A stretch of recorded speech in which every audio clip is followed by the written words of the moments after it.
Lucy's Kitchen, it's Lucy's Kitchen. She's Lucy and she's got a kitchen. Lucy's Kitchen. And now that we've got your attention, let's cook. Hi there. Welcome to Lucy's Kitchen. I'm Lucy, and this is my kitchen. Today we're going to make watermelon salad. When the weather gets warm, I look for something refreshing to eat. And what could be more refreshing than watermelon? We're going to do a special take on it when we add some Mediterranean ingredients like feta cheese and mint and Kalamata olives, which will make it a salad. So our watermelon is a tiny personal size watermelon. You can actually get these almost all year round. And I love them because this is exactly the amount of watermelon we need. These tend to be nice and sweet and seedless. And you can use seeded watermelon, but I think it's more work. I personally like these little seedless ones. This is what I'm using. But feel free to use the great big ones if in the summertime. It's a great way to use up that gigantic watermelon that you get at the farmer's market.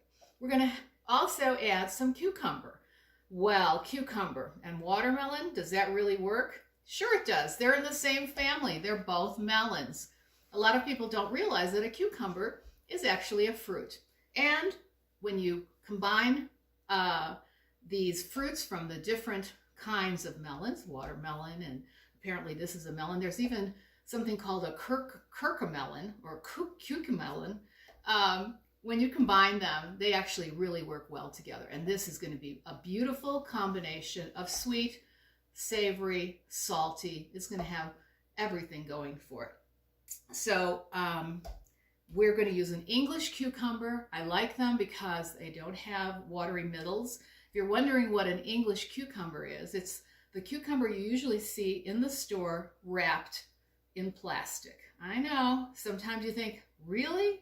Why would I want that? Well, you want it because it's a really good cucumber. Use it right away. You can eat the skin. It doesn't have any waste, and I love them. So we're going to use half of an English cucumber. So I'm just going to go ahead and slice that in half. Put that baby over there. And now I've got my watermelon. I'm going to go ahead and cut it in half. This is the tough part. You want to make sure that your knife doesn't slip when you split the watermelon. So there we go. Now I've got it pretty much all the way in there, and cover your ears. All right, there we go. Now imagine doing that with a gigantic watermelon. Can't be done. These watermelons, of course, are, as I said, available almost all year round. So even though I think of this as a warm weather dish, it really can work any time of year when you want something refreshing for your side dish. So what makes this really great is that it's very easy to cut up and quick to cut up. So you just kind of slice thin slices.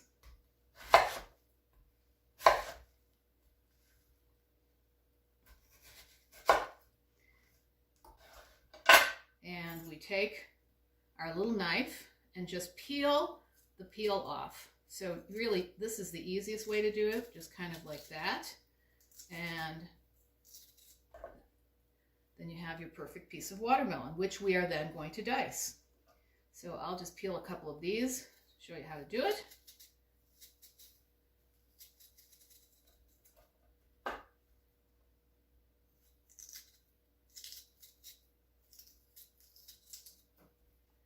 And put these over there. Okay, so now I've got my watermelon and it's ready to be cut up into dice. And we want it to be small dice, evenly cut up.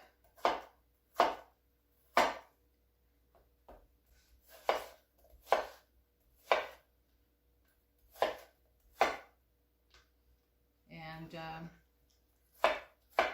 we're going to do this with our entire little watermelon.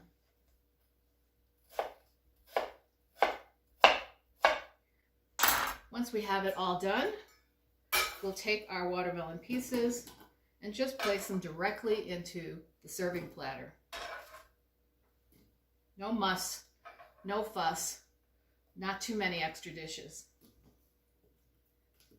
So for this recipe, you need about 8 cups of watermelon, which is why one of those personal size watermelons works out perfectly.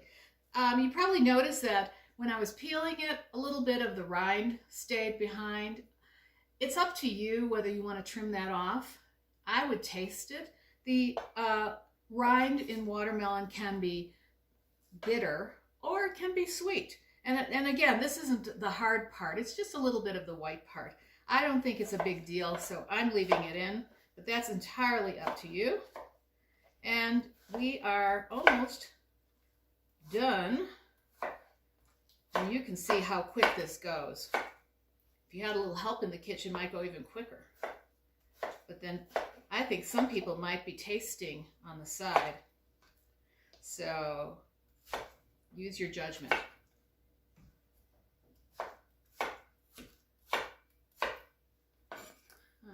I think we got this. And we're looking for sort of 1-inch pieces, nothing too, fancy about it. They don't have to be exact. We're just trying to get it so that pretty much everything is about the same size. It'll make a more attractive looking salad and it'll be easier to eat. So we're just going to go, as I said earlier, right in there. And this salad is lovely because it also has the advantage of being a layered salad, which means you don't even have to toss it. You're just going to layer all the ingredients. They're going to flavor everything. That's it. So this one, because it's the English cucumber, as I said earlier, you can use every bit of it. So I'm going to go ahead and cut it down the middle. It has seeds, but they're not watery. So we're just going to cut this into quarters, and then we're going to dice it. And again, it's the perfect size pieces for our salad.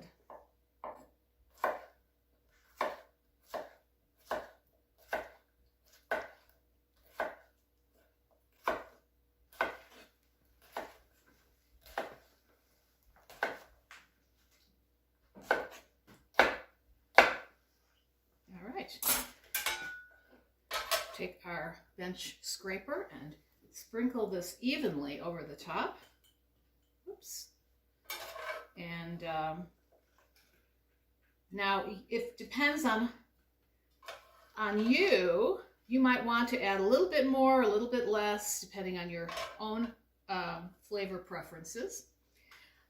The next thing we're going to add is the cheese. We're just going to sprinkle it on top. And I hope you can see this because it's really one of the prettiest salads that I make. It's one of my favorites. Of course, everything's my favorite. And this combination is awesome. Then, so Kalamata olives come in different sizes. Our Kalamatas here are, I would think you'd call them petite. They're really small. And so depending on the size of your olives, you'll either cut them in half like I did, and I'm going to cut these in half, or you would quarter them. And to quarter them, you would cut them in half and then cut them again lengthwise. That way you have a nice little perfectly shaped olive piece. Because these are already so small, I'm just going to cut them in half. And now take them and sprinkle them over the top, so that we have an even layer of olives. And we're done with that. Okay, now our next ingredient is mint. I love fresh mint. I grow it in my garden in the summer, and you can buy it all year round in the grocery store. So it's a handy, convenient, beautiful herb. This is about 1/4 cup of mint. I like to save a couple of little branches like that and this to garnish the top of the salad. And then the rest of it, you measure it, and then you kind of chop it. So we're just chopping it the way we would any herb. What I do is with my knife, this is a chef's knife, it has a round side. I just kind of position my knife where I can hold it steadily with my hand, and then put my other hand on top, and then just rock it. And your herbs will practically chop themselves. And because this is a salad, we don't need to chop it super fine. In fact, we don't want to chop it super fine. We want this salad to have visible bits of mint. Now I'm going to use my fingers to pick it up because then I have more control over it rather than this bench scraper. And as we go, okay, and that is that. All right, now, our last detail. We have this beautiful thing, and I've got some balsamic glaze. You can buy this. You can also make it. If you happen to have a lot of balsamic vinegar, you can simmer it in a pot until it's about reduced by half, and that's how you make balsamic glaze. So you can decide, but balsamic glaze is really handy to have around. I happen to think it goes with so many things, and it comes in a squeeze bottle, which makes it a cinch to decorate with. So that is what we're going to do with our salad. I've got it all set, and I'm just going to squeeze it over the top and then do a little bit of decoration with it. And grab my decorative mint, place it right in the middle.